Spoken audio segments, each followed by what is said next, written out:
saben, bueno, tenemos otra vez una clase de preguntas y respuestas y hoy es la clase que habíamos dicho que íbamos a tener, que era lectura de fichas técnicas, ¿sí? Interpretación, etc.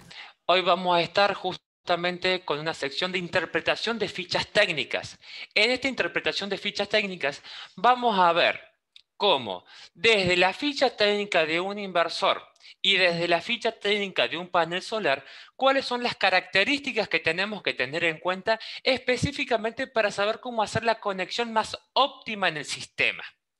Esta es justamente lo que vamos a ver específicamente hoy. Desde ya, como siempre, les doy la bienvenida de parte de AR Solar, la empresa que dicta el curso, como yo, el docente a cargo, Pablo Wallace. Lo primero que vamos a tener que tener en cuenta es qué datos tenemos que buscar. Para eso, denme un segundo, vamos a tener en cuenta que tenemos un panel solar o un conjunto de paneles solares. Este panel solar que tenemos aquí, podemos decir que es un conjunto de. ¿Esto qué quiere decir?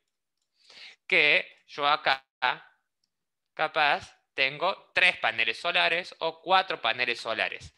Pero yo tengo que ver específicamente cuál es el voltaje, la corriente, o sea, el voltaje que es la tensión, la corriente que es el amperaje y la potencia que son los watts de cada uno de mis paneles y cómo van a trabajar entre ellos. Entonces, lo primero que tenemos que saber es que en paneles solares tengo una potencia. Vamos a decir un ejemplo. Tengo una potencia de este panel que es de 350 watts. Bien, ¿eso qué quiere decir? Que la potencia de trabajo de ese panel por hora me da 350 watts. ¿Qué quiere decir? Que si yo tengo un conjunto de ¿qué? De 4 paneles, ¿qué va a hacer? Bueno, lo que tenemos que hacer es siempre la potencia, no importa si las conexiones están en serie o en paralelo, se van a sumar. O sea que 350 por, dijimos, 4 paneles, tengo 1400 watts en total. Esto, recordemos, es para el dimensionamiento de mi sistema. Ahora, esta potencia, justamente como estamos viendo, es la potencia total de mi sistema. Y esta potencia yo no la voy a sacar de una ficha técnica. Yo la voy a sacar específicamente ¿de qué? De la sumatoria cuando haya estudiado la ficha técnica. Entonces, saber que por ahora no nos vamos a concentrar en la conexión de paneles solares.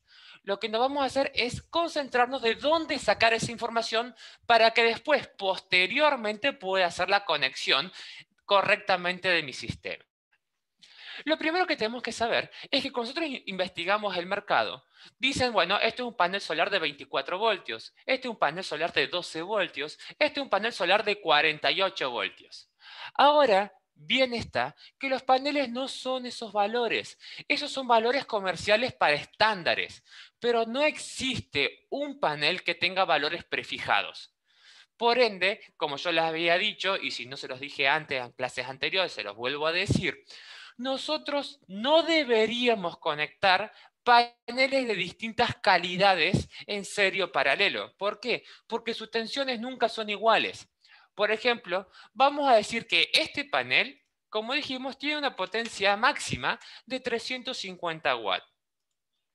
Ahora le voy a inventar una corriente, voy a decir por lo menos, que tiene una corriente de 8.7 amperes. Vamos a poner un poquito más, para hacer un valor redondo, 9 amperes. Ahora, ¿qué pasa? Yo sabiendo por ley de potencia, este panel, a mí capaz que me lo venden como de 24 voltios, pero no es de 24 voltios. ¿Cómo calculo correctamente el valor? Que esto en verdad, este valor sale específicamente en la ficha técnica, que para corroborar que es 350 dividido 9. Este panel que a mí me lo venderían como de 24 voltios, en verdad es de 38.88 volts. ¿Por qué? Porque justamente con esta tensión yo lo multiplico por esta corriente, me da la salida de potencia real de 350 watts. Entonces, estos son los valores específicos que yo tengo que buscar en las fichas técnicas. ¿Sí? Estos son los valores que ahora, estudiando las fichas técnicas, tenemos que buscar. Aparte de esos va a haber otro voltaje, otra tensión y otro amperaje u otra corriente, que es voltaje a circuito abierto y corriente a cortocircuito. Estos son los dos valores que tenemos que tener en cuenta para saber un buen ciclado de un sistema. Saber que la máxima tensión demandada a un punto de corte del panel y la máxima tensión demandada de un panel a punto de corte en corriente. O sea, corriente y tensión, lo punto máximo que puede hacer y puede tolerar. Pero justamente estos valores no deberían llegar y siempre deberíamos trabajar en estos valores. Bien, estos son las salidas que yo tengo en mi sistema de paneles. Ahora, si yo digo, bueno, tengo 4 paneles conectados en serie. Vamos a decir que estos paneles están conectados en serie. Un panel con respecto al otro, dando una salida negativa y una salida positiva. Recordemos que antes, ¿qué hacíamos para calcular la tensión de paneles en serie? Y decíamos, 4 paneles de 24 voltios, los sumaba 24 más 24 más 24 más 24 o 24 por 4 y me daba la tensión de salida. Bueno, la base sigue siendo igual, solo que ahora mi tensión no es 24 voltios, es 38.88 voltios. O sea que la tensión de trabajo que va a ser 38.88 por 4. ¿Esto qué quiere decir? Que yo tengo una potencia de 1400 watts de salida, pero tengo una tensión, dijimos, de 155.52 volts. Entonces ahora yo tengo mi potencia y mi corriente. Perdón, mi potencia y mi tensión. Ahora, ¿cómo calculaba la corriente? Veía la cantidad de paneles conectados en paralelo. En este caso no tengo ningún panel. Por ende, la corriente va a seguir siendo, lo vamos a poner otra vez a negro, a 9 amperes. ¿Y cómo sé yo si sé bien los cálculos? Bueno, tengo que ver, tensión por corriente me tiene que dar la potencia que tenía mi sistema. Entonces justamente vamos a hacerlo. Hacemos 155.52 por 9. Vamos a ver que me da, en este caso me faltaron algunos dígitos, 1399.68. Pero vemos que es muy cercano a 1400, entonces está correcto. Si de repente me da 1200 o me da 1800, hay uno de los valores que lo he puesto mal. Esto siempre hay que hacerlo y corroborarlo para saber qué tenemos que dimensionar. Bien, entonces acá ya sabemos que tenemos esta salida de mi sistema. Recordar que aunque tengo 9 amperes, sí, de corriente, cuando yo elija el regulador, ¿qué es? Es la corriente más un factor de seguridad. Por ende, a futuro, cuando quiera elegir mi regulador, por lo menos va a tener que ser una corriente de 9 más un 25%. Esto va a ser alrededor de 12, pero déjenme que lo calcule específicamente para mostrarles. 9 por 1.25 me da 11.25 amperes. Esto es muy importante porque es la corriente que tiene que soportar mi regulador. Mientras yo tenga una corriente de regulador que soporte más de 11.25, ese regulador va a tener una eficiencia mayor al 98%. ¿Sí? Si está entre 9, si está justo el 9 amperes, lo que va a hacer va a tener una eficiencia del 90-80% porque se está exigiendo el máximo de lo que puede el regulador. Y obviamente, si está menos del 9 amperes, ¿qué va a pasar? El regulador no va a funcionar porque no puede procesar esa corriente. Esto es más o menos para que vayan entrando al mundo de cómo tenemos que tener en cuenta los valores. A esto igual específicamente lo hemos visto en cursos o capítulos anteriores. Bien, después vamos a pasar al inversor. El inversor es justamente el que va a controlar toda esa potencia, toda esa carga, corriente y tensión que vienen de los paneles. Para eso, en el inversor tiene mucha más información que un panel solar, ya que tiene entradas, salidas y controladores. Justamente tenemos que saber que en el inversor, lo específico a paneles solares, voy a tener que ver a las entradas de tensión, corriente y potencia, pero específicamente en DC. Entonces yo voy a tener que buscar entradas DC. Generalmente, estos en las fichas técnicas salen como cargador solar y el tipo de regulador integrado, generalmente MPPT. Más o menos para que sepan después cómo vamos a tener que buscar esta información. Y acá justamente vamos a tener tres valores. Vamos a tener un máximo de control en tensión, un máximo de control en corriente y un máximo de control en potencia. ¿Qué pasa si supero esos dichos valores? Bueno, justamente, si supero la entrada de tensión, el inversor no va a poder tolerar y puede o reducir la tensión a la que puede procesar o directamente no la procesa. En corriente es exactamente igual. Si yo puedo soportar, vamos a decir, 20 amperes y estoy procesando 11, perfecto, lo puedo procesar correctamente. Ahora, estoy procesando 11, pero yo soporto 10, me apago porque no puedo soportar la corriente del sistema que está entrando. En potencia es similar, pero no tanto, sino que se va a reducir. Por ejemplo, yo por hora voy a tener un máximo de ¿qué? De 1400 watts. Si este inversor soporta 1400, 1500, 2000, va a estar recibiendo toda esa potencia sin ningún problema y la va a redirigir a la carga, que recordemos el objetivo que estamos alimentando, o hacia las baterías si tenemos un punto de acumulación.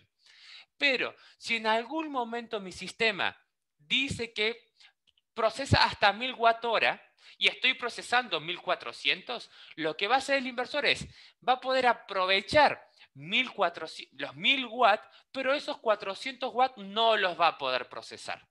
Si no los puede procesar, los desperdicia. ¿Sí? Es más o menos un filtro para no sobreexigirse. El panel no lo trabaja perfectamente, pero el inversor procesa hasta lo que puede procesar. Bien, seguimos. Después vamos a tener que tener en cuenta tensión DC, pero específicamente en baterías. Yo voy a tener tensión a baterías y corriente a baterías, pero en DC. ¿Eso qué quiere decir? La máxima tensión y la máxima corriente que puede procesar el inversor para cargar o descargar las baterías. Este es un límite también para saber qué banco de baterías podemos trabajar. Justamente, estos sí ya son valores casi siempre prefijados. Sistema de baterías de 12, 24 y 48 voltios. ¿Pero por qué? Porque justamente trabajamos con baterías de 12 voltios, entonces tienen que ser múltiplos fijos. Pero después vamos a ver más adelante que hay inversores industriales que capaz soportan hasta 300 voltios. Entonces vamos a ver cuántas baterías entran en serie para llegar a 300. Esto es exactamente igual que los paneles. Serie se suma la tensión, serie se suma la tensión, paralelo se suma la corriente. Y después vamos a tener salidas. La salida es justamente la máxima potencia, corriente y tensión que puede brindar mi sistema. Generalmente lo que nos importa a nosotros es la salida de potencia, ya que lo otro es programable. Entonces, si, por ejemplo, yo tengo un inversor de 3000 watts, quiere decir que ese inversor a su salida puede brindar 3000 watts. Pero capaz que en esa potencia no es la brindada por los paneles. Puede ser que pueda procesar 3000 watts de paneles y brindar 3000 watts a salida corriente alterna, pero puede ser que de paneles pueda procesar hasta 2400, por ejemplo, y pueda brindar 3000 watts. ¿Qué pasó con ese déficit? Bueno, justamente lo sacaría de las baterías.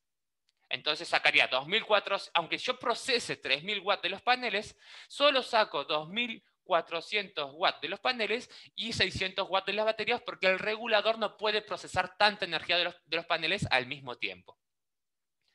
Ya teniendo en cuenta estos parámetros, vamos a ir a las fichas técnicas. Con estas fichas técnicas vamos a ver justamente de dónde se sacan estos parámetros. Vamos primero a una ficha técnica de un panel solar. Esperen un segundo. tenemos este panel solar. No importa la marca, pero cuando ustedes pidan fichas técnicas de paneles solares, van a ver que hay varias columnas. ¿Por qué? Porque los proveedores tienen una ficha técnica para varios productos. Por ejemplo, acá cuando yo pida un sistema, voy a decir, bueno, quiero las fichas técnicas de sus paneles. Me van a mandar esta ficha técnica. Ahora, esta ficha técnica vemos que tenemos paneles de 285, de 385, 390, 495, 400, 405 y 410 watts. Esto no es que es un panel que da todas esas variables, no. Un panel procesa esta información. Otro panel procesa esta información. Entonces, cada columna es un estudio independiente. ¿Nosotros qué tenemos que buscar? Primero, siempre el valor de potencia. El valor de potencia máxima siempre tiene que estar a STC, que son los valores técnicos de control, los valores por normativa. Entonces vemos que si acá dice 385 watts, sería justamente esta potencia, la potencia máxima que yo había puesto acá de 350, en este panel es 385.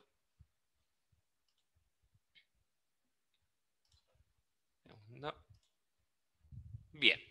Entonces ahora tengo que buscar otros dos valores. Es máximo de corriente y máximo de tensión. ¿Qué tenemos que hacer ahí? Bueno, investigar y buscar acá tensión y corriente. Vamos a ver qué dice. Tensión a STC y después dice tensión a circuito abierto. Como dijimos, el circuito abierto no es el que necesitamos, es tensión a esta potencia. Entonces, la tensión que necesitamos de este panel son 40.58 volts. ¿Y qué corriente necesitamos para este sistema? Bueno, justamente buscar corriente, current, a STC, a los valores técnicos de control. 9.49 amperes. Vemos que después va a haber uno que dice cortocircuito, short circuit, cortocircuito, de 10.05. Esto es muy importante a verlo rápidamente. Los valores que tenemos que saber cuáles son el valor de potencia y va a haber siempre dos valores de tensión, es el menor. Y va a haber siempre dos valores de corriente, es el menor. Esos son los valores que tenemos que corroborar. ¿Cómo sabemos que lo hicimos bien? Bueno, multiplicar el valor de tensión que encontramos por el valor de corriente que encontramos. Vamos a multiplicar entonces justamente 40.58 por 9.49. Vemos que me da 385.1.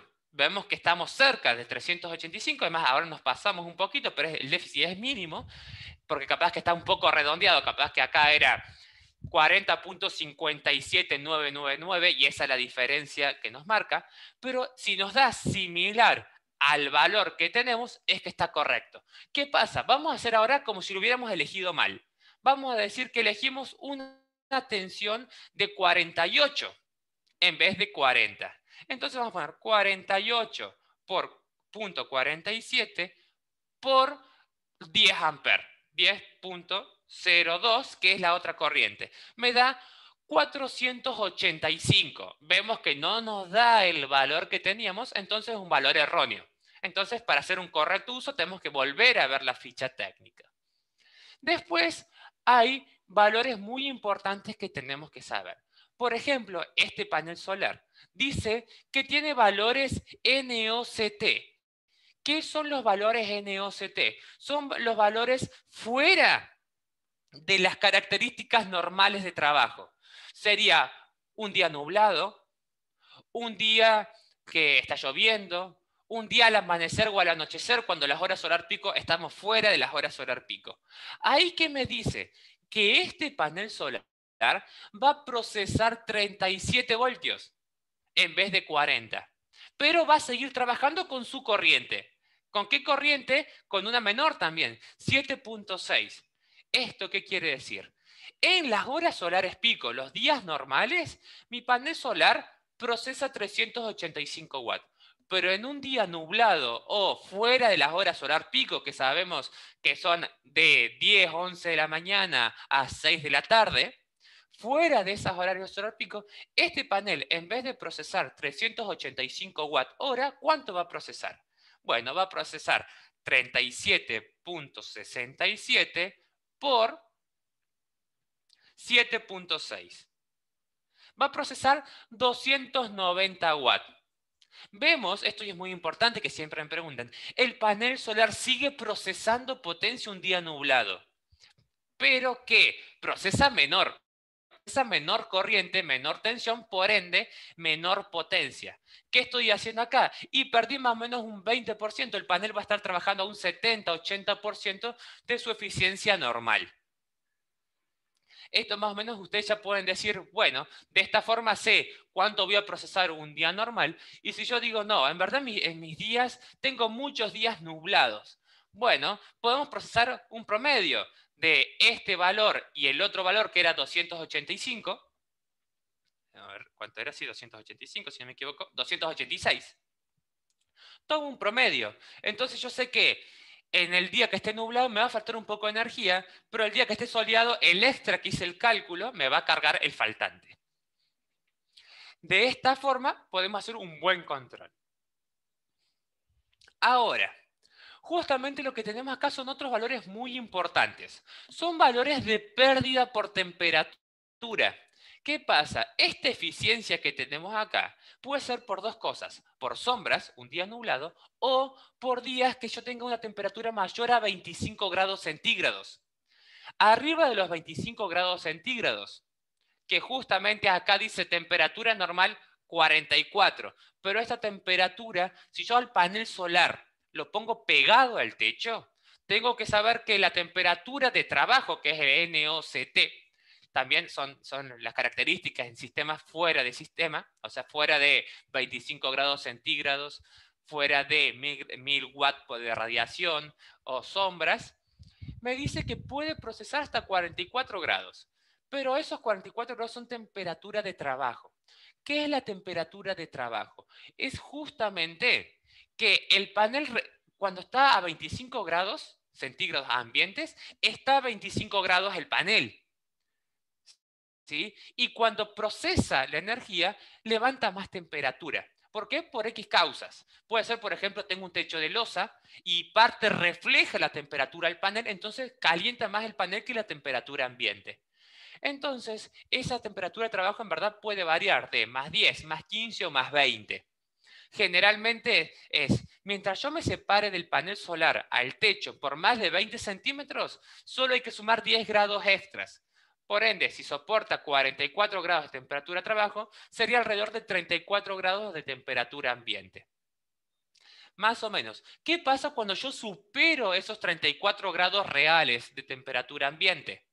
Bueno, vemos que tiene un déficit. Me va a decir que en potencia, que es P acá, aunque no lo vemos, acá dice P, dice que va a perder 0.35% por cada grado de temperatura excedente a ese límite.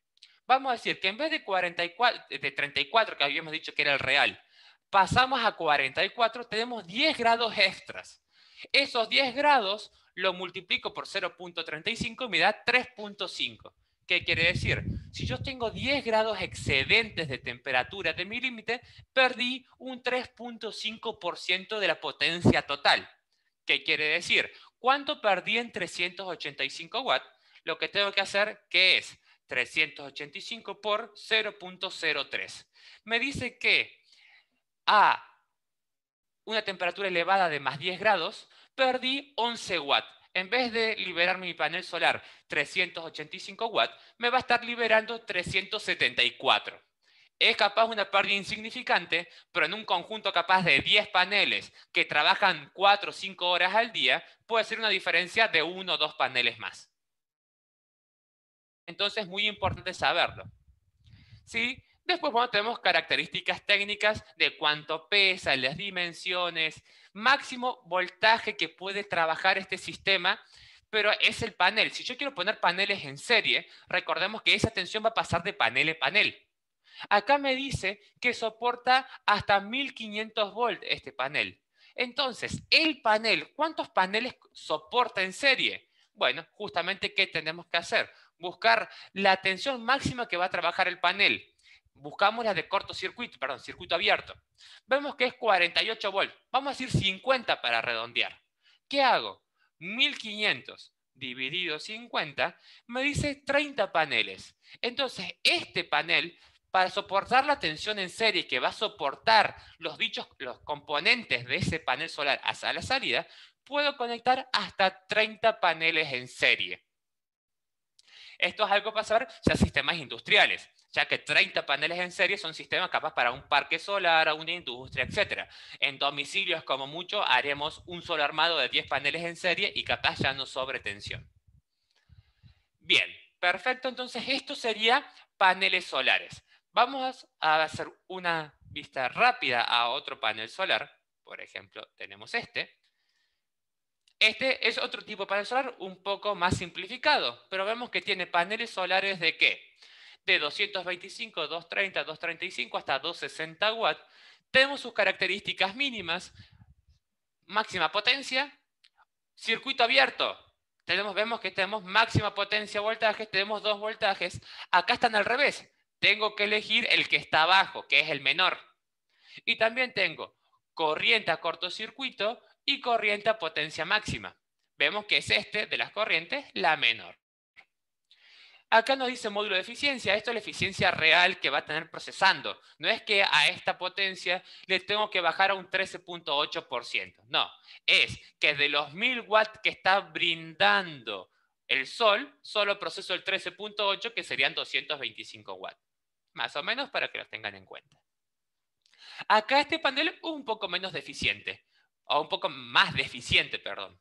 ¿Por qué? Porque me dice que el factor de temperatura, que es 45 grados, el otro era 44, este es 45, pero pierde 0.43. ¿Sí? El otro perdía 0.35. ¿Qué quiere decir? Que cada 10 grados uno perdía 3.5%, este perdería 4.3. Más o menos para que vean que este capaz que puede ser más económico, pero a altas temperaturas pierde 1% más. Ese por ciento más puede variar o no puede variar. Ustedes van a tener que hacer el estudio para saber si vale la pena o no. Y vemos que el máximo sistema que soporta de paneles en serie es 1000 voltios. ¿Qué quiere decir? Este va a soportar menos paneles en serie comparados al que habíamos trabajado recién, que soportaba hasta 1500. Más o menos para que tengan una idea de los parámetros. ¿Sí? Vemos que hay varios cada uno y cada potencia va a tener su corriente que va a ir subiendo poco a poco, como su tensión que va a ir subiendo poco a poco. ¿Sí? ¿Por qué? Porque cada panel, aunque tengan las mismas salidas de potencia, no hace falta que tengan las mismas salidas de corriente y de tensión. Por eso siempre mi recomendación, cuando hacemos un sistema de conexión en serie o conexión en paralelo con un solo regulador, siempre usar la misma marca. ¿Para qué? Para tener una correcta eficiencia del sistema. Si quiero usar dos paneles distintos, recomendación, usar dos reguladores distintos, que cada regulador controle su conjunto de paneles y a la salida de los reguladores los conectamos en paralelo, como vimos la clase pasada o el módulo pasado. Bien, vamos ahora a concentrarnos en los inversores. Los inversores tienen más información, entonces vamos a ir capaz un poquito más lento. Por ejemplo, vamos con este inversor. Este es un inversor. Vemos que los inversores también vienen por columnas. Si yo pido la ficha técnica, me dice, ok, tengo inversores de 24 VDC, normal de baterías, y a 48 volts. ¿Esto qué quiere decir? Un segundo. Nosotros tenemos que buscar tensión de baterías. La tensión de baterías en este caso puede ser 24 o 48.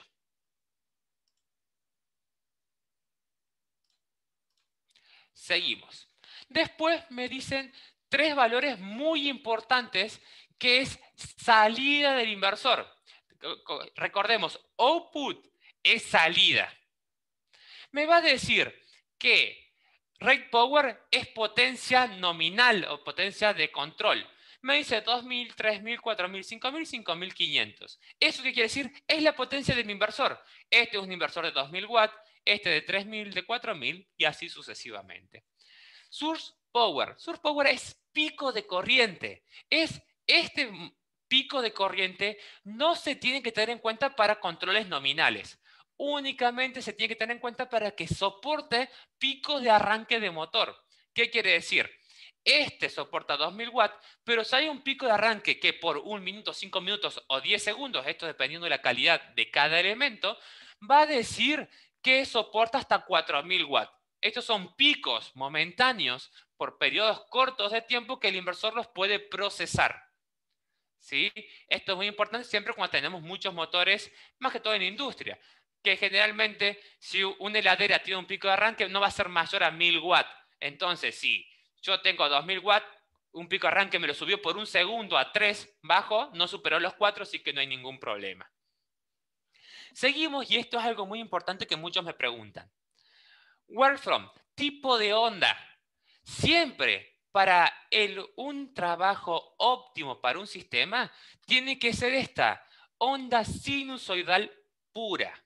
La onda sinusoidal pura, recordemos que es la onda de frecuencia en alterna.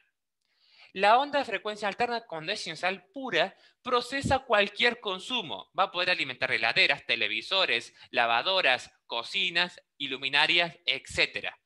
Pero después hay otra que es sinusoidal modificada, que es transformar corriente continua en alterna, pero en un formato cuadrado. ¿Qué pasa con eso?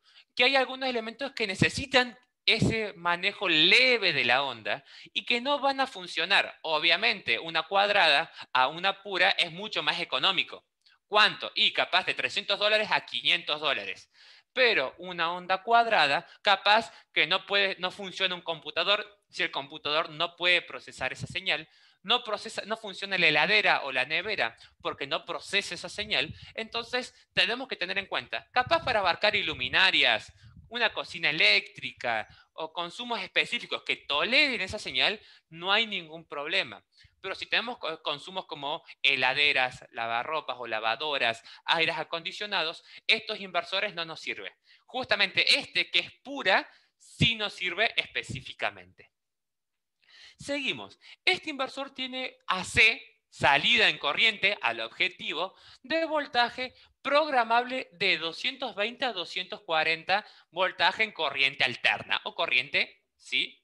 Alterna corre, ¿sí? Que está acá AC o CA, depende si lo van a ver en español o en inglés. Lo que tenemos que saber que esto se programa. Si vemos acá, cuando hacemos AC input, dice que se puede programar también entradas y salidas para poner a 110, por ejemplo, si trabajamos a otra tensión. Pero programado el sistema viene a 220 o 240. Si queremos manejar otras tensiones, los vamos a tener que modificar. Acá me dice que el sistema puede manejar una corriente de salida. ¿Sí? ¿Qué corriente? Y este de 2000 watts a 8.7 amperes. Si viene a 220, ¿qué hacemos? Vemos cuál es la potencia máxima de salida. Justamente ponemos 220 por 8.7, me da 1914. Aunque este inversor diga que puede procesar 2000 watts, en verdad no procesa 2000 watts, porque si yo lo pongo a 220, me da 1930. Me va a dar 2000 watts cuando tengo una salida de 230 VAC. ¿Sí? Cuando yo esté trabajando a 230, me va a dar una salida de 2000 watts. Si yo programo, tengo que ver si esa corriente la da realmente como es.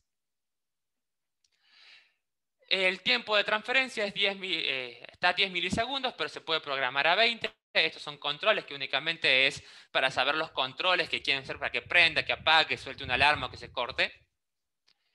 Después vamos, baterías. Esto es muy importante. Recordemos que en las baterías tenemos 3 tipos de carga. Carga bulk, carga de absorción, carga de flote y, si se puede en algún tipo de baterías, carga ecualizada o ecualización de carga. Nosotros sabemos que esta tiene una carga nominal de 24 voltios, lo vuelvo a marcar. Y está programado ¿para qué? Para que la carga de flote sea de 27.4 y la carga de ecualización o el sobrecarga sea de 30. ¿Sí? Acá no me está programando una carga de corte. no me está programando acá el mínimo de voltaje para el corte. Eso lo tuviera que programar yo. ¿Sí? Entonces, más o menos, para que lo tengan en cuenta.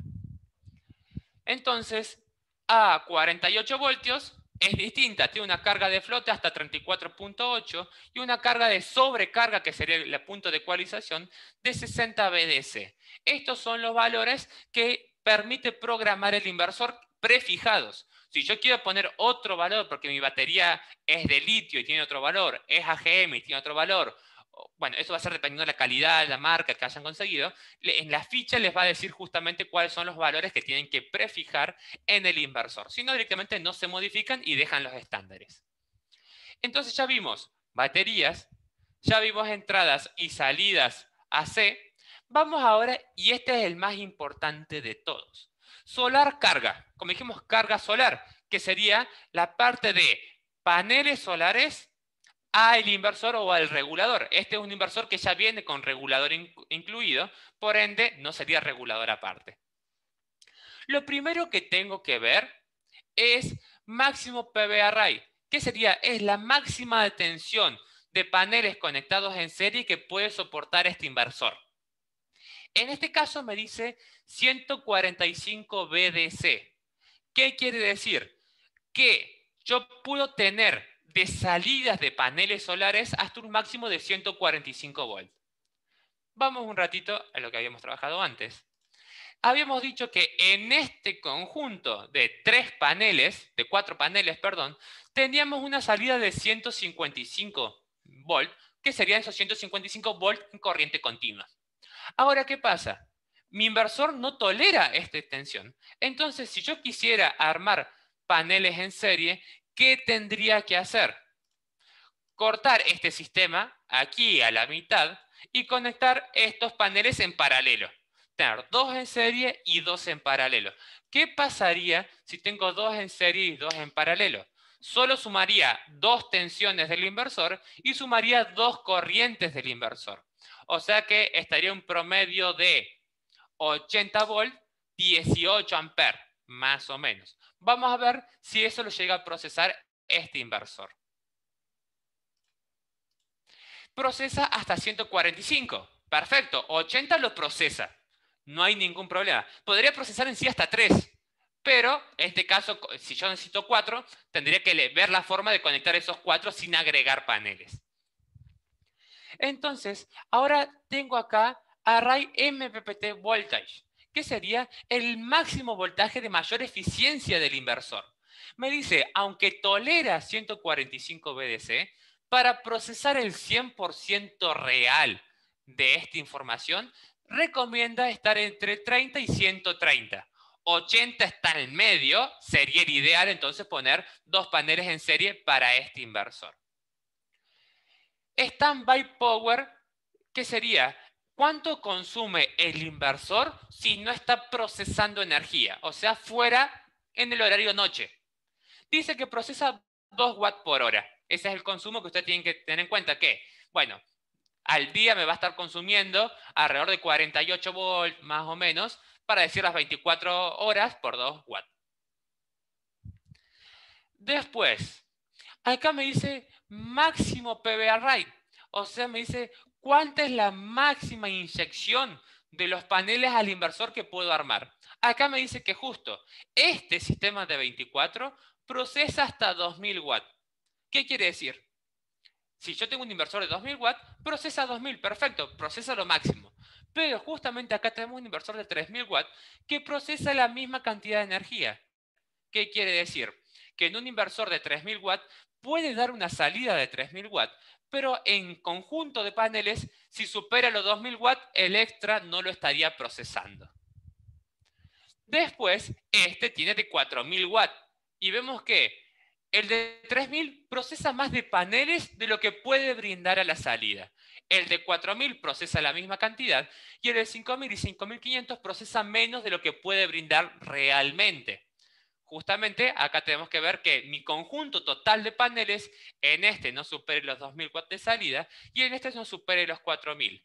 Como habíamos visto en nuestro sistema de ejemplo, teníamos una salida de 1400. Es menor a 2000, Perfecto, no superamos el límite, no desperdiciamos energía. Seguimos. Máxima corriente. La máxima corriente es la máxima cantidad de paneles que yo puedo conectar en paralelo. ¿Cuánto es la máxima de corriente que yo puedo conectar en paralelo?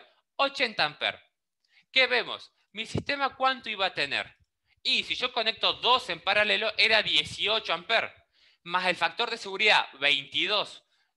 Estamos muy por debajo de los 80 amperes, entonces puede soportar esos dos paneles en paralelo. ¿Hasta cuánto podrá soportar? Y bueno, a toda la cantidad de paneles que tengo en paralelo más un 25%. Mientras que ese valor no supere los 80 amperes, el sistema funciona correctamente al 98% de eficiencia. Si lo superamos, empiezan las pérdidas. Y después, por último, tenemos unas máximas cargas de picos, etcétera, para cubrir. Esto en verdad no hace falta tenerlo en cuenta. No para nosotros, que es algo básico que estamos viendo para sistemas domiciliarios o pequeñas empresas. Y después, bueno, tenemos las medidas físicas, a qué temperatura trabaja. Dice que trabaja hasta 60 grados. Si supera los 60 grados, va a dar una alarma de temperatura el inversor y se va a apagar para no hacer un sobrecalentamiento en el sistema. Como también dice, perdón, 55 grados. Como dice también que soporta hasta 60% o grados en temperaturas máximas en un punto y hasta 95% de humedad. O sea, mientras que no se esté mojando el inversor, va a estar procesando correctamente la información. Y estos son los datos que tenemos que ver. Mientras controlemos estos datos, entonces, este valor de tensión me marca la máxima cantidad de paneles que puedo conectar en serie. Este dato de corriente, la máxima cantidad de paneles que puedo conectar en paralelo. Y este dato de potencia, la máxima cantidad de paneles que puedo conectar para tener una eficiencia real del 100%.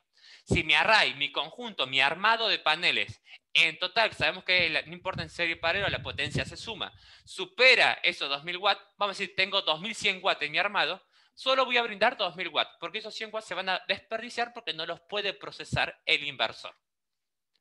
Bien, como tenemos acá, en verdad hay varias fichas, vamos a tener, aquí tengo otra rápidamente, que vemos que son también los mismos valores.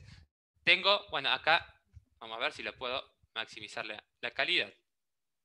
Tengo 1500, 3000 y 5000 watts. Vemos que tenemos también pico de tensión. Vemos que tenemos voltajes de baterías. Vemos que tenemos BDC. Acá, aunque sea un poco borroso, vemos que este tolera hasta 400 BDC. Entonces soporta más paneles. Puede soportar hasta 10 paneles en serie. Pero vemos que la corriente es menor. Soporta máximo corriente 60. Soporta más paneles en serie, pero menos en paralelo. Y si vemos otro archivo, un segundo, tenemos este es otra marca, y vemos que tenemos ya paneles que los inversores no son constantes. Por ejemplo, acá dice, este que es de 1500, en verdad puede entregar 2100. ¿Sí? Pero ¿qué pasa? Este es un inversor específico porque vemos que no tiene entrada de baterías. ¿Qué significa que no tiene entrada de baterías? Vemos que sale, bueno, todos los métodos, porcentajes, sale sistema de paneles, corriente de salida, pero no tiene baterías. Esto puede ser dos formas. O es un sistema on-grid, que este es un sistema on-grid, que únicamente trabaja con inyección a la red. Los sistemas que trabajan con inyección a la red, nos vamos a dar cuenta que la salida MPPT va a ser muy grande voltaje. Vamos a ver que tenemos un voltaje de 500 a 250 voltios, pero la corriente es muy chica. Solo tolera paneles en serie. Este panel soporta hasta 20 paneles en serie, capaz, pero no soporta más de uno en paralelo. Esto más o menos para que tengan en cuenta que dependiendo de cada inversor que tenga, va a tener características distintas y hay que investigar cada sistema para saber cómo vamos a conectar nuestro sistema. Más o menos ahí terminaría la clase. Hemos visto justamente cómo procesa el panel al inversor, del inversor a los paneles, del inversor a las baterías, y la salida que en verdad es meramente programable. Yo voy a elegir qué potencia, qué corriente y qué tensión quiero brindar y controlo si justamente el inversor las tolera. Desde ahí hemos terminado cómo entender e interpretar las fichas técnicas para un buen dimensionamiento y la conexión ideal de un sistema. Bien, desde ahora les digo, se habilitarían lo que es las preguntas y respuestas y estaríamos viendo si hay alguna duda en este tiempo para caracterizar los puntos que se hayan entendido o los puntos que no se hayan entendido. Como siempre les digo, voy a seguir las preguntas en el chat. Si en algún momento ustedes quieren habilitar el micrófono, no levanten la mano. Pregunten en el chat, escriban, profe, quiero hacer una pregunta. Y en ese momento, cuando les toque a ustedes, les voy a permitir habilitar el micrófono. Por ahora voy a lo que han escrito en el chat.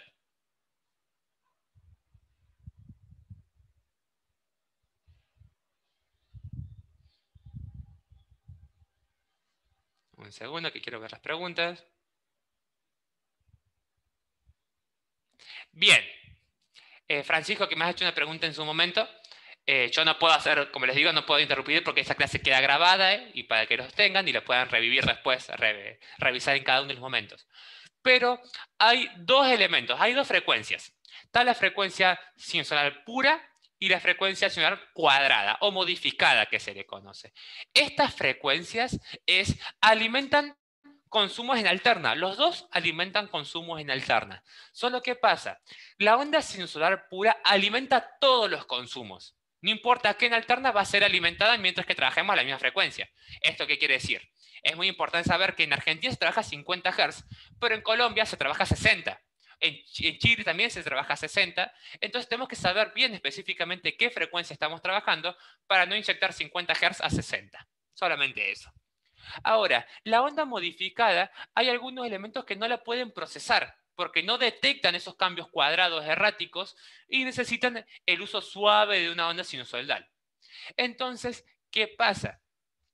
Hay consumos que esto varía cada consumo, pero generalmente todos los que sean motores necesitan una onda pura.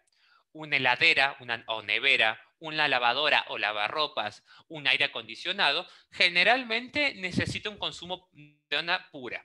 Pero hay otros elementos, capaz una computadora, depende porque tiene coolers y otras cosas, pero un televisor, un microondas, bueno, algunos consumos que tienen iluminaria, consumos, una netbook, etcétera, tienen consumos que capaz la onda modificada la pueda procesar. Como también hay consumos como heladeras nuevas tipo inverter o computadoras que tienen algunos controladores específicos que pueden modificar y captar esa onda, que lo pueden tener.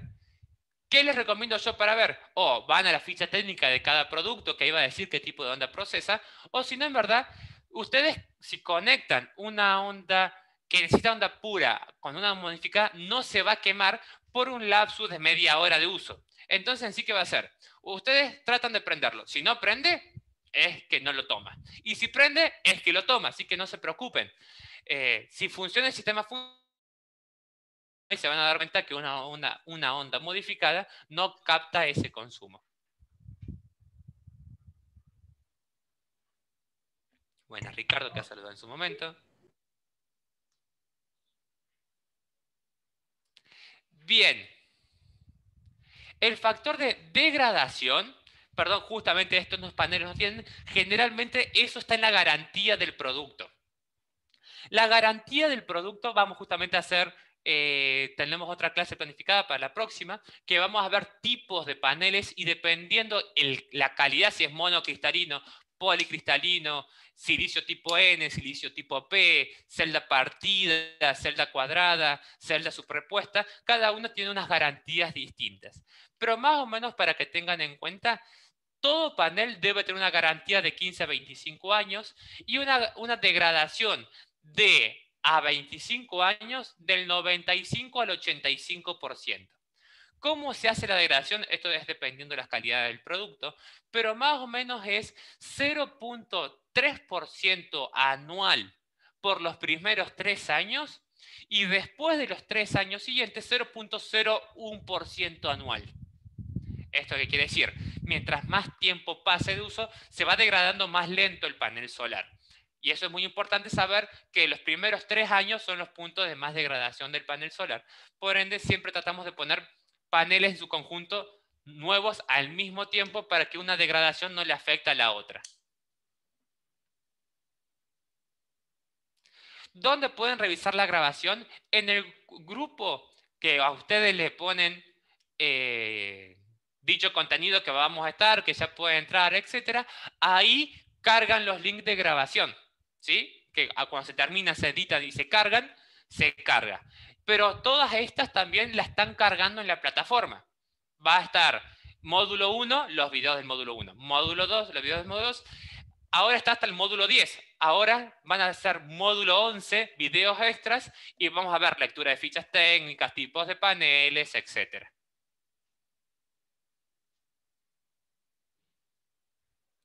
Bien, los videos pasados, si no se los han pasado y no los encuentran en la plataforma, con la persona que les mandan el link de clase a clase, esa persona le mandan el mensajito, le dicen, hola, buenas tardes, quisiera que me manden los videos de las clases anteriores, y se los mandan. Les mandan el link, recuerden que es un link que tienen que entrar con su correo electrónico. Si no entran con su correo electrónico logueado, no los van a poder ver y va a salir como video privado.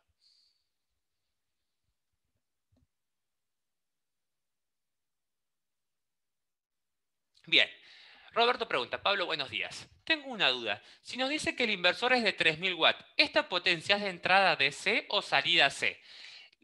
Literalmente siempre va a ser de salida C.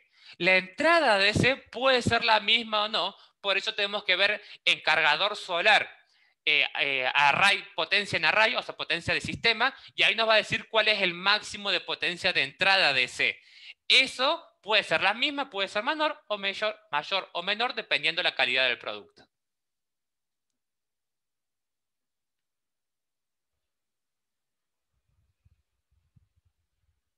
Siempre, Ricardo, es preferible usar sistemas de onda pura, siempre. Pero eso es dependiendo del consumo. Si vos decís, en el caso donde los electrodomésticos son de inicio de alta tensión no, vamos a decir alto esfuerzo, vamos a decir, porque alta tensión se puede tomar que son mucha tensión, mucho voltaje. Vamos a decir de alto esfuerzo. Siempre se recomienda justamente una onda pura, porque una onda cuadrada no va a poder hacer ese inicio progresivo para que el motor funcione, entonces no va a funcionar. Pero más la palabra de alta tensión se puede malinterpretar, entonces vamos a decir un alto esfuerzo.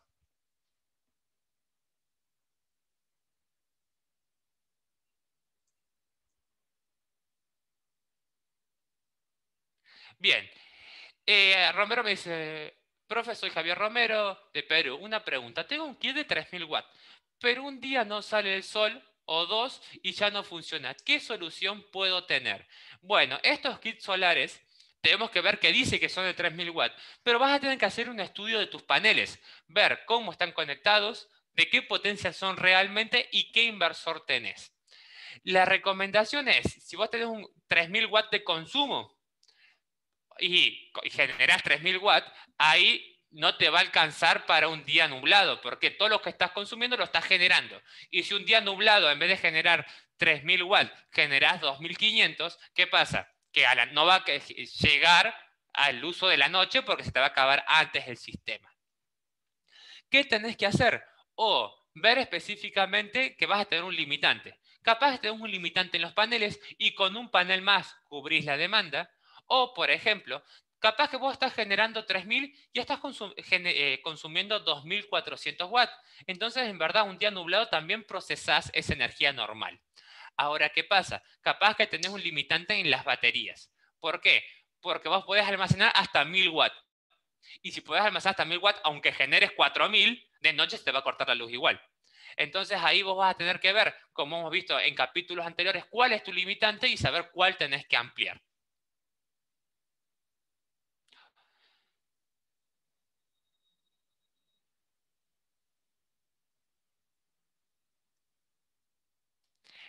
Bien, Mariano me pregunta, hola profe, la correcta elección de paneles e inversor es si se hace bien los cálculos y después verifico las fichas técnicas. Sí y no. Lo que tengo que hacer primero es investigar el mercado, ver qué panel tengo. O sea, primero hago un cálculo de potencia diaria máxima y potencia pico máxima. Elijo mi inversor. Bueno, este inversor tiene unas características. Lo dejo aparte. Voy ahora a investigar qué paneles tengo en el mercado. Cuando tengo ya los valores del mercado de tensión, corriente y potencia, recién ahí empiezo a dimensionar cuántos paneles de ese necesito. Después de haber visto cuántos paneles necesito, por ejemplo 6, veo las características del panel, las comparo con las del inversor y veo cómo voy a conectar ese sistema.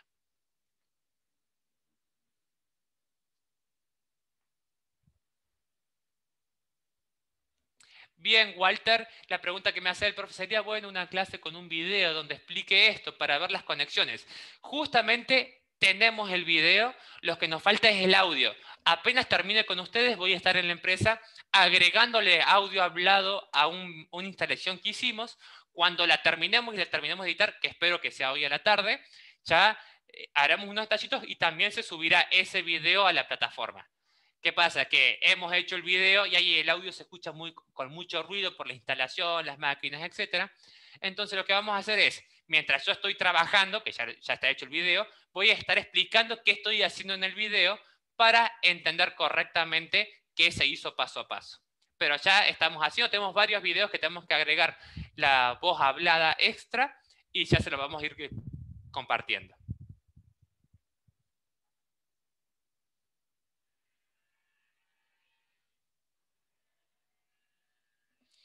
Bien, más o menos la pregunta que me hace César, con respecto a la eficiencia o rendimiento de un panel inversor de acuerdo a la altura, metros sobre el nivel del mar. ¿Qué debo considerar, por ejemplo, si estoy a 5000? ¿Qué es? En verdad no hace falta considerar nada. Lo que tenemos que saber que a mayor altura, mayor eficiencia. El sistema, cuando nosotros vemos en valores STC, estamos a una altura de 1.5 atmósferas, que serían más o menos 500 metros sobre el nivel del mar. ¿Sí? Entonces, si estamos a 5000, en verdad es más eficiente todavía el sistema y no hay ningún problema. ¿Sí? La altura no nos perjudica, sino que nos favorece.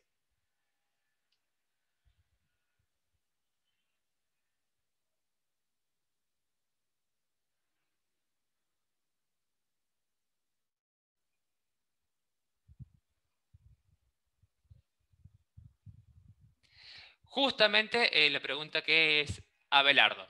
En la página web, cuando menciona un voltaje de sistema, se refiere al voltaje que elegimos, por ejemplo, 12, 24, 48, ya sea para las baterías o los paneles. Pero me confunde cuando usamos el voltaje máximo, por ejemplo, mi panel es de 150 watts, me dice que es de 12, pero en verdad es de 18. Y eso es verdad. Justamente nosotros tenemos que modificar ese voltaje de 12 y tomarlo como 18. Y después a esos 18 los vamos a comparar con el voltaje de entrada del inversor. ¿Sí?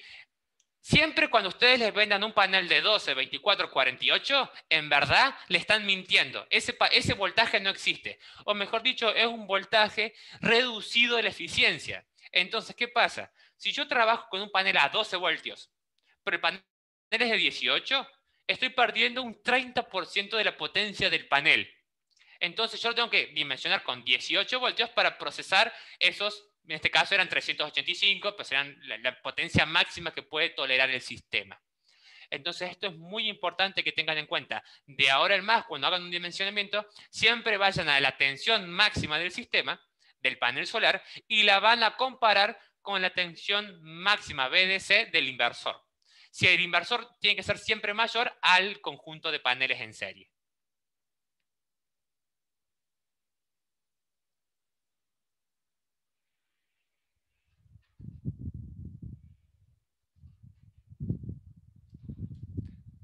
Un segundo. Bien. Acá el valor me dice, Pérez, hola, buen día. Quiero preguntar, ¿de qué porcentaje de tolerancia tengo que tener para un consumo por encima del inversor? Suponiendo, por ejemplo, que tengo una térmica de consumo de 20 amperes y el valor ¿qué valor podría tener por encima? Bien, esto depende en qué sector estemos trabajando. Damián, para el sector de entre paneles e inversor, cualquier valor superior al mismo. Por ejemplo, vos vas a controlar 20 amperes, tenés que decir, bueno, perfecto, puedo tener 20, 25, 30 o 180. No me importa porque esa térmica que pondríamos es únicamente para control, ya que en corrientes continuas no hay desfasaje de tensión, entonces de corriente, perdón, entonces únicamente para mantenimiento, es apertura y cierre de un circuito.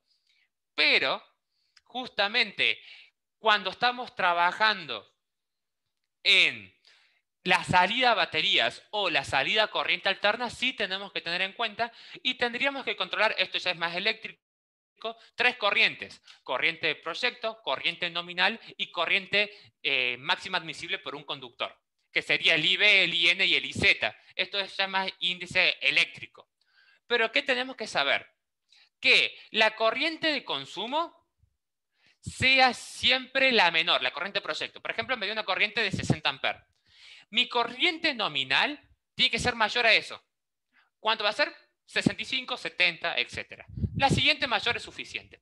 Y lo que es importante es que el conductor, que es el IZ que voy a elegir, tiene que tener una impedancia, una resistencia mayor a la corriente de trabajo. ¿Qué quiere decir?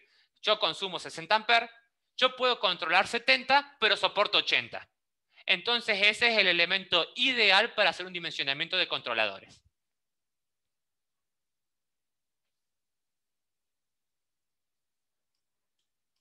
El factor de degradación por temperatura está siempre al final del mismo. Ahí les muestro rápidamente uno de paneles.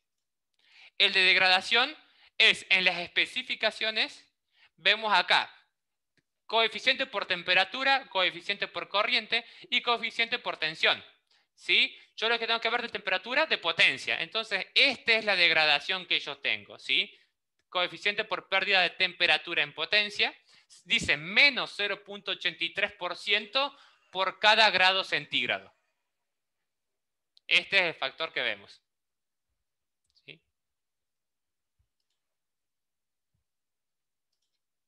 ¿Todos lo tienen? Sí, todos lo tienen que tener. Hay algunos policristalinos que no lo tienen porque los policristalinos soportan hasta 80 amperes. Generalmente los que tienen mayor pérdida, que sí o sí lo tienen que tener, son los monocristalinos.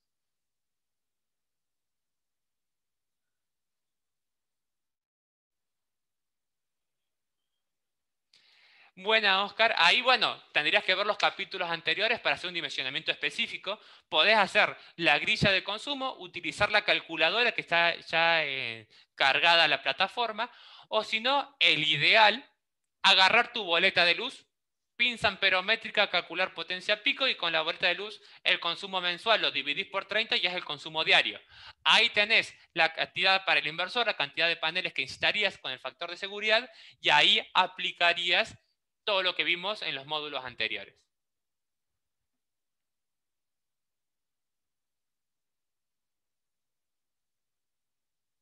A ver, un segundo. Otra pregunta. Si yo inicio la toma de información desde el equipo eléctrico, pero este solo me da en amperes. ¿Podrías habilitar el micrófono, Ricardo Rincón, y explicarme un poquito esto? Porque no entiendo la pregunta.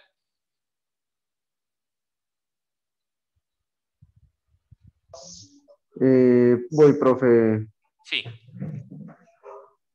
Bueno, buenos días a todos. O sea, si yo hago un dimensionamiento Sí. em, desde el equipo eléctrico, o sea, me dicen yo quiero mover es que últimamente aquí en Colombia han salido proyectos, digamos, móviles. Entonces hay gente que trabaja haciendo jugos o cosas por la calle, entonces ellos Sí. quieren tener tipo exprimidoras, pero pues Bien. con luz solar. Perfecto. Pero pues obviamente hay equipos que son muy diferentes y hay equipos que me traen únicamente como información el amperaje. Perfecto. Ahora entendí. Entonces, Bien. Lo que hay que hacer ahí, te voy a mutear, cualquier cosa después te volvés a activar el micrófono, para que no haya retornos. Lo que hay que hacer ahí es justamente la corriente. En la ficha técnica del equipo va a decir corriente y va a decir tensión de consumo. ¿Qué tengo que hacer? ¿Cómo calculo la potencia de ese sistema? Corriente por tensión. Vamos a decir que tengo una corriente que me dice de 5 amperes. y me dice que el sistema trabaja con un motorcito 48 volts. ¿Qué tengo que hacer? Bueno, multiplicar ambos para saber qué potencia necesito. Por ejemplo, vamos a decir, habíamos dicho creo que 5 amperes por 48 me da 240 watts. Entonces yo necesitaría un panel de mayor de 240 watts para que pueda procesar esa energía. Recordemos siempre para calcular potencia, ley de potencia. Potencia es igual a corriente por tensión y desde esa forma podemos dimensionar sistemas cuando nos salgan valores no directos de potencia. ¿Sí? Lo importante, por ejemplo, muchas veces me preguntan, yo tengo una computadora, profe, que dice 2.4 amperes, pero si yo le hago 2.4 amperes por 220 voltios de tensión, me sale que consume un montón. Y no, recuerden que las computadoras tienen transformadores. Vean, en la salida del transformador dice 2.4 amperes a 24 volts. Esa 2.4 por 24 es la potencia real de ese consumo, que después esos, no sé, 2.4 por 24, esos 50 watts se van a transformar a mayor corriente o mayor tensión, etcétera, y se va a procesar a la computadora. Eso es muy importante que los tengan en cuenta, que siempre busquen la tensión y la corriente de salida del transformador, no de entrada, porque de entrada se la damos nosotros. Bien, sigo.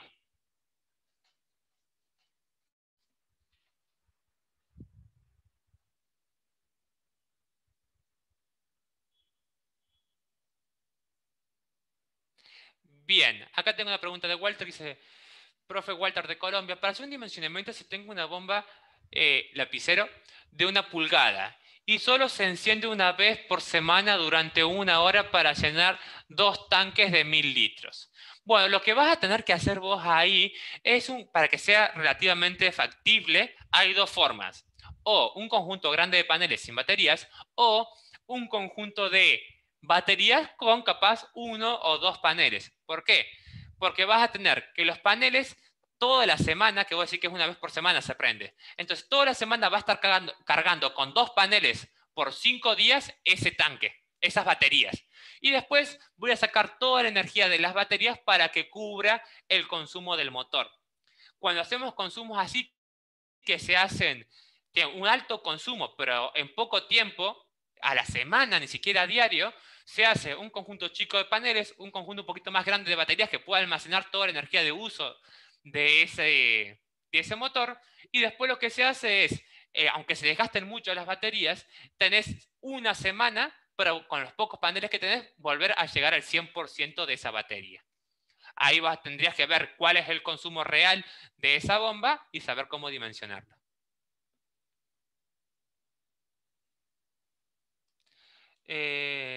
Un segundo. Osma, la página de cálculos si no abre el instituto, después mandaré un mensaje para la parte administrativa para que vean por qué no abre. En verdad no debería pasar, pero ya mando el mensaje para que controle.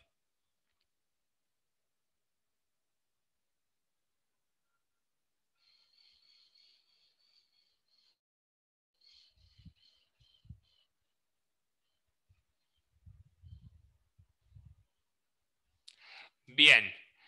Roberto Rollo me pregunta, Pablo, entiendo que en el día el panel genera energía, sí, y el inversor envía esta corriente a los componentes de la casa y a la vez carga las baterías. Esta utilización de potencia generada hace que las cargas de las baterías sea más lenta, sí, obviamente, porque si yo estoy generando 2000 watts y estoy consumiendo 1000 watts en mi casa, ¿qué va a pasar? Justamente 1000 van al sistema y solo 1000 van a las baterías. Entonces, obviamente, las baterías están cargando 1000 watt-hora, no 2000 que estoy generando, porque hay parte que es el consumo. Pero esto siempre va a ser así. Recordemos que nuestro conjunto de paneles al día generan un 25% más de energía de la que consumo. O sea, en 4 horas va a generar más energía de la que estoy consumiendo, porque en verdad después esa energía que genera en 4 horas se consume por 25. Entonces siempre el panel solar debería estar generando más energía de la que estoy consumiendo. Y ese déficit es el que está cargando las baterías para uso nocturno.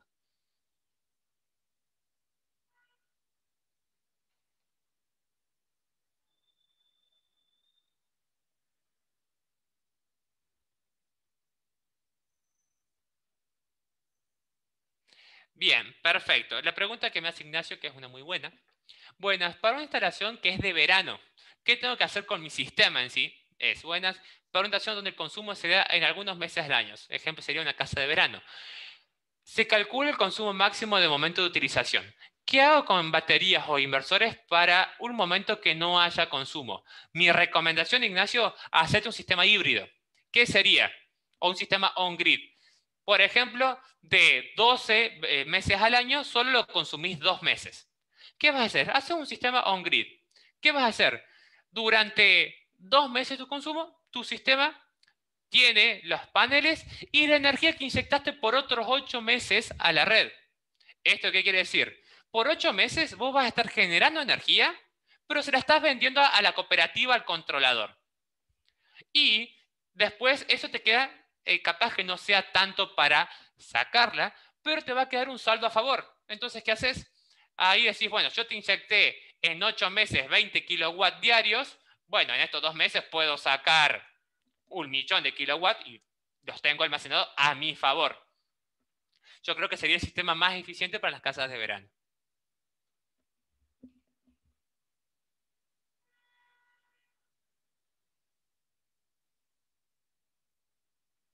Exactamente y perfectamente, Gonzalo. Justamente, si yo tengo un regulador MPPT, tengo que ver el valor real del panel solar. De voltaje 38, 40, etc. Si yo tengo un regulador PWM, generalmente vamos a estar trabajando con lo que nos venden, 12, 24 y 48. Pero esto puede variar porque hay reguladores PWM que soportan un poquito más. No van a soportar 140 voltios, no van a soportar 180, 400 voltios, pero capaz que soportan 50. Entonces, si vos decís, bueno, en vez de poner 48 voltios, que son 60, pongo a 24, que son 40, y procesa el 100%, pero voy a tener más paneles en paralelo. Pero sí, los reguladores PWM no toleran tantos en serie y generalmente tienen un índice de pérdida mayor.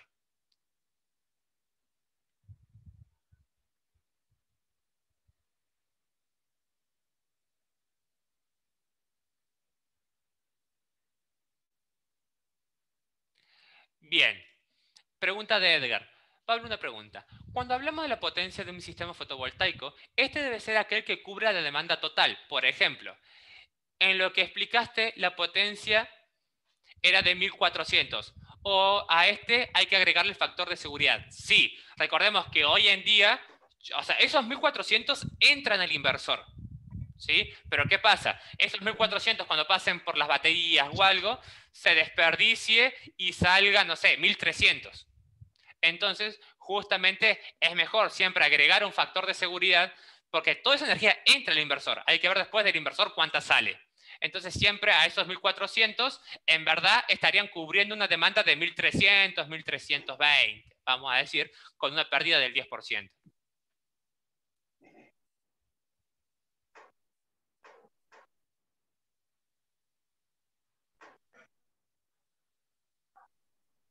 Bien, Abelardo, si vos estás justamente en los dos cursos, después te hago la devolución por el otro lado, ya que acá no hago devoluciones de alumnos por privado, sino que en el otro curso, el curso presencial, que vemos clase a clase cómo hacer ejemplos y entregas de proyecto, por ese lado te lo devuelvo después.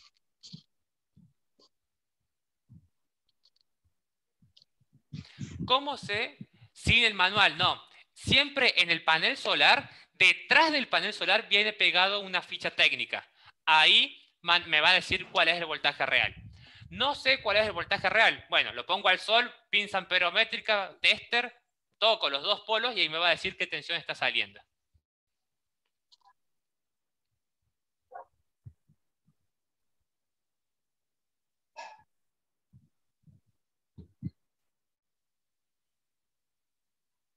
Bien, acá Mauricio, generalmente tomamos un promedio bajo. Cuando vemos la curva de la insolación de la NASA, tenemos que buscar los valores de la curva superior, ya que los otros valores son si tomó un error o tomó un día nublado, que eso generalmente son esporádicamente, no nos afectaría. Mi recomendación es, de la curva superior, o sea, la parte de arriba de la curva de la página de la NASA, tomar el valor más bajo y el valor más alto, sumarlos, dividirlos por 2 y usar ese promedio para el dimensionamiento total.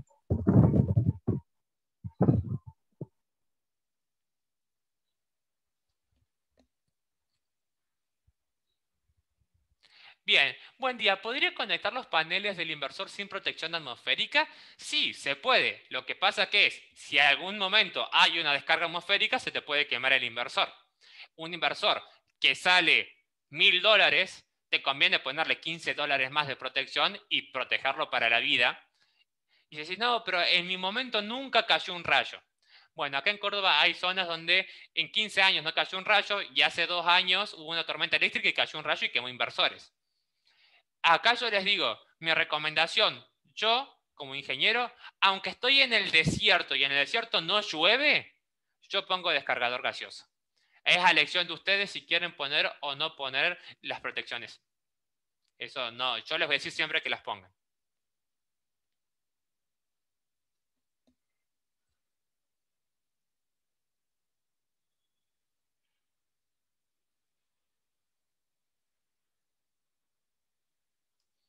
Bien, Ricardo me pregunta, a ver si entiendo bien la pregunta, profe, en el caso de que solicito una instalación en un conjunto cerrado, ¿esto podría decir que sería una vivienda o un conjunto de edificios, una vecindad? Creo que es eso. Ricardo, si me podés confirmar, justamente dice, pero no todos quieren implementar el sistema. ¿Es mejor realizar sistemas para cada hogar? ¿Sería justamente un sistema de varios departamentos? Si tomar todos los departamentos juntos o departamentos individuales, ¿sería algo así?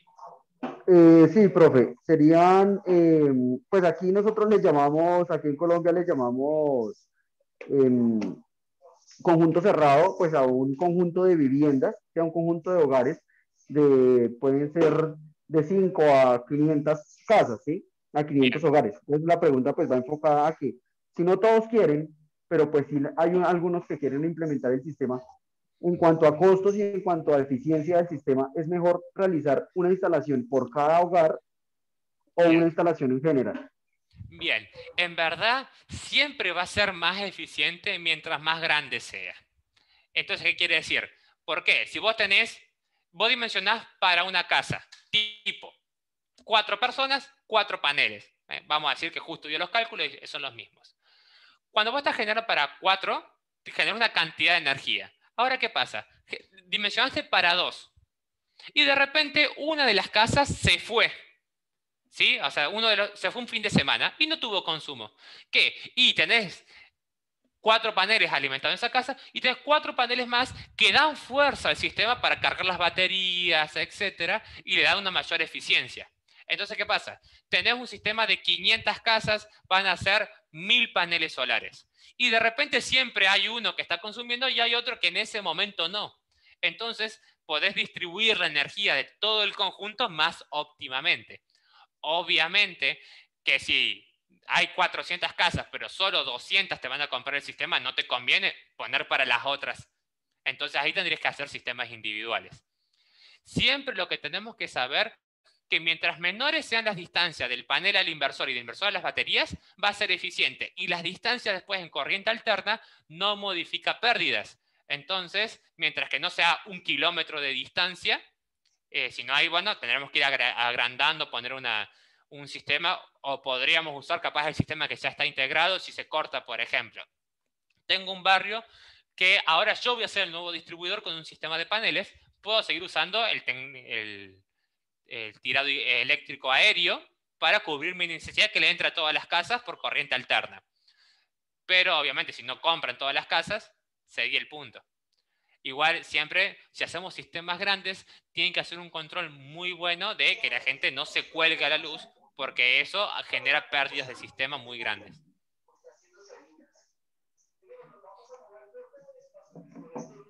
Sigo.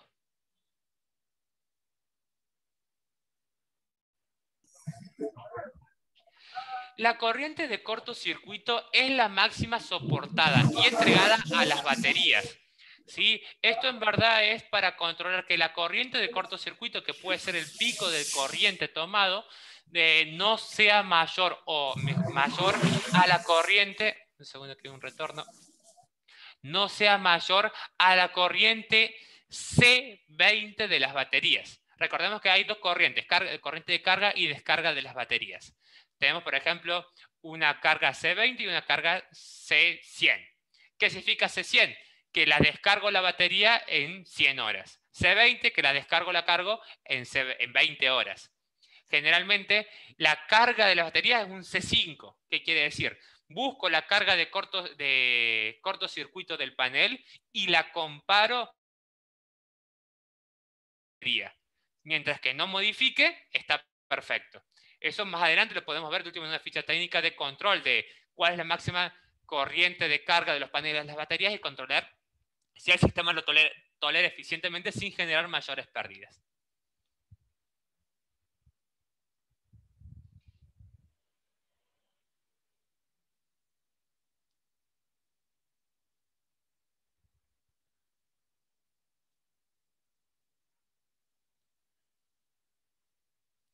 Bien.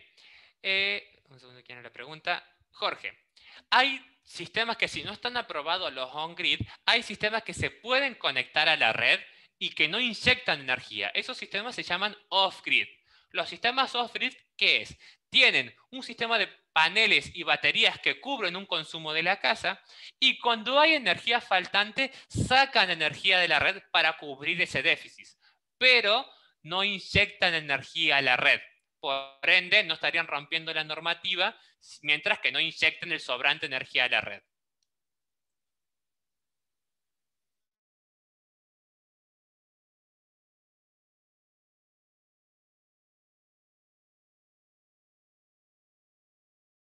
Que necesito para las baterías en relación al regulador y los paneles. Alirio, ¿me podrías... Perdón, tuve un punto de latencia en internet. Alirio, un segundo.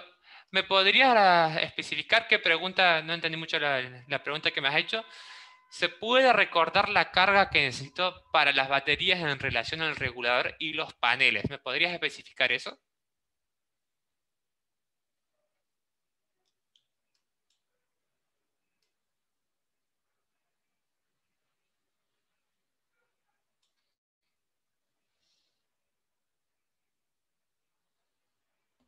Bueno, cuando puedas, si no, cuando estés, habilita el micrófono si querés, yo sigo respondiendo preguntas. Pablo, en las horas solar picos, tomándolas de la página de la NASA, ¿lo puedo estimar sumando el valor más alto y el valor más pequeño y lo divido por 2? Sí, generalmente trabajamos así.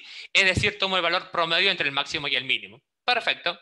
Si no, se puede dimensionar también con el valor más bajo y la potencia de consumo en ese punto y el valor más alto y la cantidad de paneles que necesito para el valor más alto. Si los valores diferencian, agarramos el que necesite más paneles.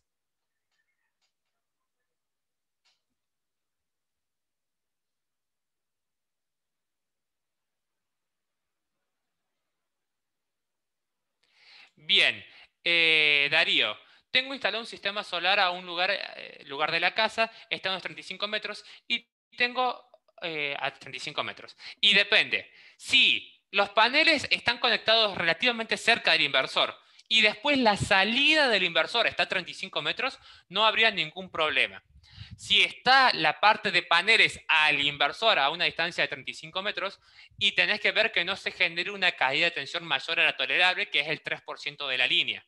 Ahí vas a tener que controlar específicamente si está bien el conductor que has elegido o necesitas un diámetro más grande para cubrir las pérdidas.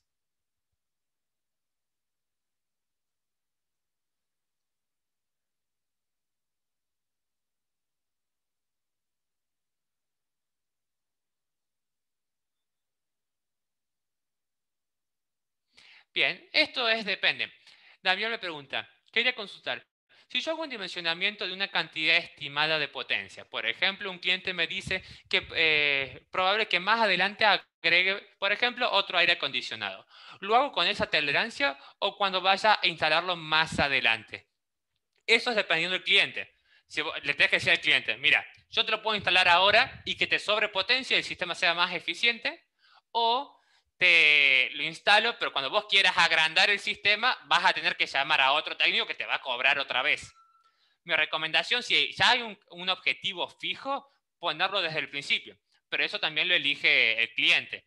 Es pagar, vamos a decir, $1.000 y después $300, o pagar 1.200 a la primera porque la mano de obra la estás haciendo en el momento. Entonces eso tendrían que elegirlo con el cliente y ver qué quiere hacer. El ideal siempre es antes.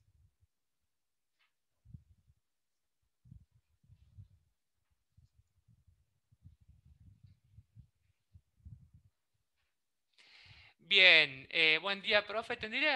¿Podría explicar de nuevo de dónde indica cortocircuito? Estos tienen a tener un pico de voltaje o algo así. No, no tienen, pero en verdad son las máximas. Es como que las baterías, esto en verdad lo vamos a ver en otra clase, por ahora lo voy a ver muy por arriba. Las baterías tienen como un máximo de demanda al panel solar que a veces los fuerzan un poco. Ese voltaje puede ser, por ejemplo, que recordemos que al levantar temperatura, la corriente se mueve con mayor soltura, entonces la corriente puede subir. ¿Hasta cuánto va a subir? Hasta el punto de corriente a cortocircuito. Que el cortocircuito es el punto que corta el circuito para que deje de procesar porque tiene una pérdida por temperatura que está aumentando la corriente. Entonces, justamente cuando vamos al panel solar y nos dice corriente a cortocircuito, es la máxima corriente que va a estar procesando ese panel hasta abrir el circuito que tiene un diodo bypass de control o un fusible.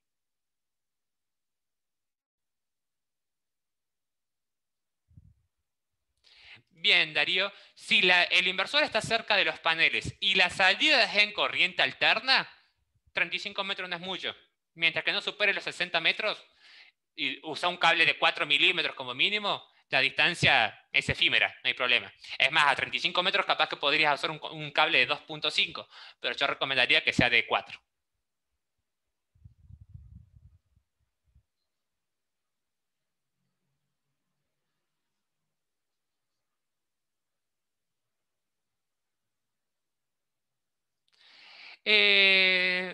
La pérdida afectaría, dice Sergio, profe, la distancia genera pérdidas, afectaría el funcionamiento. Y en verdad, sí. Hay que ver, recordemos que una onda pura genera en sí, vamos a concentrarnos en valor también eléctrico, la onda genera un valor eficaz y un valor máximo de tensión. Mientras que el valor máximo no supere el valor eficaz, esa bomba va a funcionar. Mejor dicho, mientras el valor máximo no disminuya debajo del valor eficaz, la bomba va a llegar a tener la fuerza suficiente para prender y va a seguir controlándose. Ahora, si esa distancia yo perdí 4 voltios y mi bomba de 220 voltios le llegaron 216, 214 y con eso ya bajó el valor máximo del valor eficaz, capaz que no prenda. Ahí únicamente lo que tenemos que hacer es agregar un diámetro de sección más grande para que cubra esa pérdida.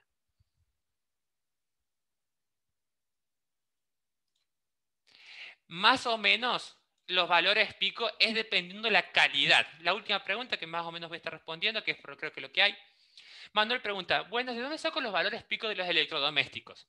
Más o menos yo les voy a pasar un valor. Los electrodomésticos categoría A más, que son los inverter, tienen una potencia pico de arranque de 1.2 a la nominal. ¿Qué quiere decir? Un 20% más a la nominal. Los A+, que ya no son inverter, pero tienen una muy buena calidad de arranque, es de 1.7. O sea, si yo tengo una heladera A+, de 200 watts, y será más o menos 340 la pico de arranque. Si yo tengo una categoría A o A-, ya tenemos un punto de arranque de 2.2. ¿Qué quiere decir? Cubre un motor de 200 watts y unos 440 watts va a estar consumiendo en el punto de arranque. Si ya pasamos a un punto B, el B tiene una potencia de arranque de 3 a 3.2. ¿Sí? Ya tenemos un arranque de 3 veces más. De 200 pasaríamos a 600. Y por último, las categorías C, que son las peorcitas, tenemos un consumo ya de casi 4 veces más. Más o menos para que lo tengan en cuenta. Después hay motores que llegan hasta 6 veces más, pero son ya motores industriales, un torno, una fresa, algo que tiene que romper un inicio bastante grande.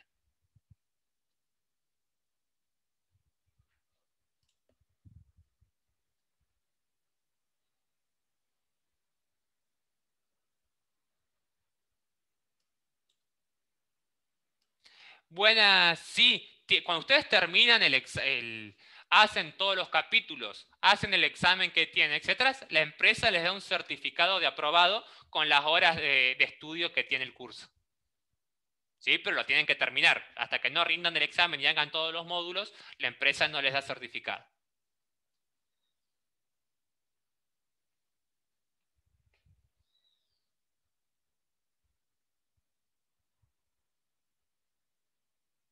Bien, si tenemos la temperatura ya estable, como decimos acá Damián, en Santiago del Estero, que ya tengo más de 35 grados, mi recomendación, hacerlo normal, pero utilizar paneles policristalinos. Los paneles policristalinos aguantan hasta 65 grados, 50 grados de temperatura ambiente, 85 grados de temperatura de trabajo, entonces no vas a tener tantas pérdidas o no vas a tener pérdidas por temperatura.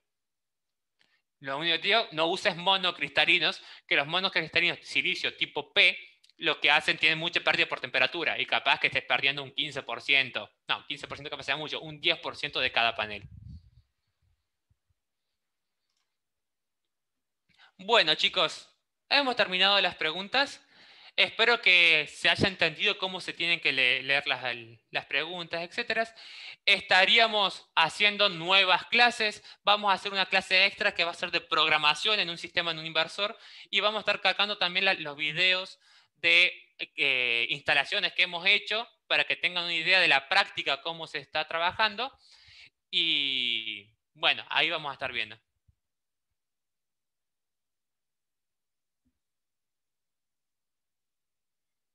Bien, acá una pregunta antes de cortar que me pregunta Walter. Profe Walter de Colombia te hice la pregunta de la bomba.